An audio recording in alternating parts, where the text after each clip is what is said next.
later. We have a surprise for you. We have Majority Leader Senator Andrea Stewart-Cousins on, and she will now give a few words. Senator Cousins, are you here? I am, Tamika. Can you hear Thank me? you, Senator. Yes. It's so good to see you. And I'm just so happy to be part of this extraordinary event, Know Your Rights, and also to be one of the supporters of everything that happens. Thank you, Tamika, in your role as the coordinator of this event and so much more that you do in terms of legal aid. And thanks for the Legal Aid Society. I mean, the mission of the Legal Aid Society has been the longest and strongest as it relates to making sure that people have representation, regardless of whether or not they have the resources. And of course, the youth shelter, and welcome Joanne as well, has, since I guess 1975 or so, you all have been making sure that young people have real alternatives and real opportunities, even if they've had difficult circumstances, to really overcome those circumstances. And that's why I'm happy that you invited me to say a few words, because so much of what happens is about uh, the laws and how these laws are crafted, who's sitting in seats, who's paying attention to certain disparities, and what can we do when we all really put our minds together to make sure that justice is served, and frankly that you don't enter the system if you don't have to enter the system. And that takes a concerted effort from everywhere, the judiciary as well as the lawmakers. And I know that the county executive was invited. I know that a lot of the county legislators are also going to be taking part, as well as my congressional colleagues, both Congressman Joan and Congressman Bowman. What I have found is that, for the first time, we just have an extraordinary opportunity to reshape some of these laws. Now, as you know, I am the leader of the Senate and have been the leader of the Senate since 2019. I've been the leader of the Democratic majority since 2013. I'm privileged to be in that position. I'm the first woman who's ever had the role of leader in the state of New York. And of course, to be a woman of color is something that, again, my parents would never have dreamt possible. But I don't take this position lightly, and I serve with the historic Speaker Carl Hastie. And the way laws get made is that the two houses have to agree on laws, and then we pass them with a majority, and then the governor has to sign the laws or not. He could veto it.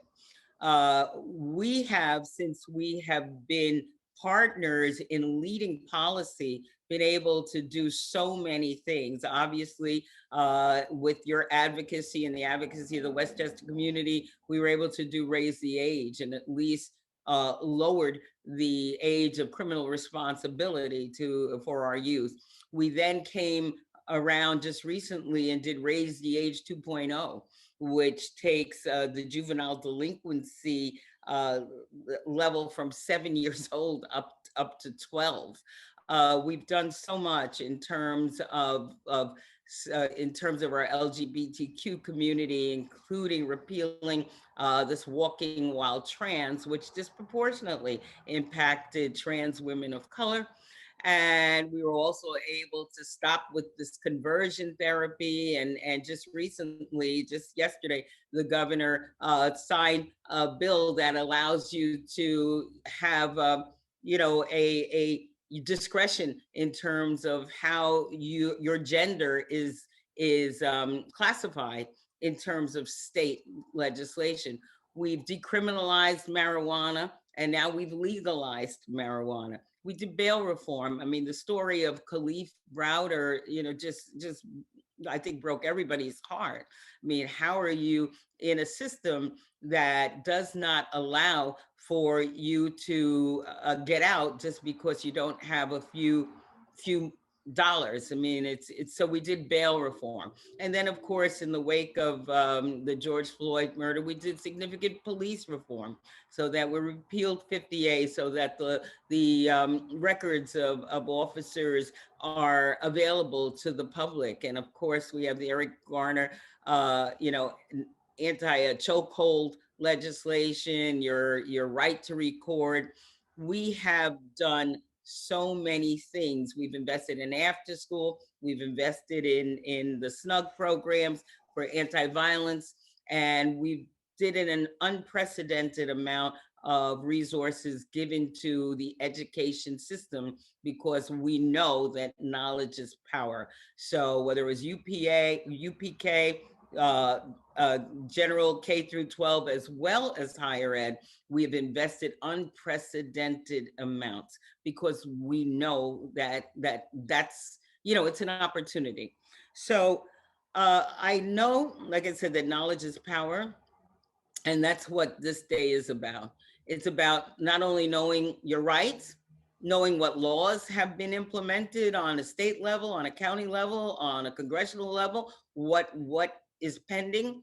It also is an opportunity for you to know what it is that you should and should not do or say when you are in these difficult situations. But I hope what you come away from is knowing, what you come away from this with is knowing that there is a network of committed individuals, committed people from all walks of life, who serve a purpose that hopefully will help you wherever you are, to be able to make the best of your circumstances, and to make sure that you are able to achieve and contribute to your community, our society, and really, as we get this information, be ambassadors and make sure that other people who aren't on this call have an opportunity to learn from what you've learned. And please use the resources of legal aid, which we you know, are so happy it is so robust here in Westchester County, and the youth shelter, which we're also happy to support, and certainly my offices if you need. So thank you so much. Have a wonderful conference. It's always good to see all of you. Thank you so much, Senator Cousins, and you have a great day and be safe. Thank you. Thank you. Thank you.